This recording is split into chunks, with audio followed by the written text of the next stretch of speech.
اللہ تعالیٰ کا لاکھ لاکھ شکر ہے جس نے ہمیں انسان بنایا، اس دنیا کی تمام نعمتیں ہمارے لیے پیدا کی۔ قرآن پاک میں ارشاد باری تعالیٰ ہے، خلق لکم ما فی الارض جمیعا، جو کچھ زمین میں ہے وہ سارے کا سارا اس نے تمہارے لیے بنایا۔ اس زمین پر بکھری ہوئی بے شمار قسم کی نعمتیں سب انسان کی خدمت میں لگی ہوئی ہیں۔ ہمارے اوپر پھیلا ہوا آسمان انسان ہی کے لیے بنایا گیا ہے۔ انسان اس کائنات کی معزز ترین ہستی ہے، اللہ تعالیٰ کی تخلیق کا بہترین شاہکار ہے۔ ہماری نگاہیں جو کچھ بھی دیکھتی ہیں ان میں سے کوئی بھی چیز ایسی نہیں جو خود بنی ہو، اس لیے کہ کوئی معمولی سے معمولی چیز بھی خود نہیں بنا کرتی۔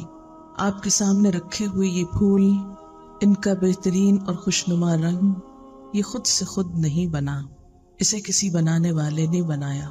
کبھی ہم نے غور کیا کہ اتنا حسین امتزاج کہ ایک ہی شاخ جو نیچے سے ہری ہے، سبز پتے ہیں، یکایک اوپر پھول سرخ رنگ کا ہو گیا۔ یہ دو چیزوں کا امتزاج، ایک مٹی، ایک زمین، ایک پانی، ایک ہوا، ایک سورج، ایک فضا، ان سب میں خود بخود کیسے ہو گیا؟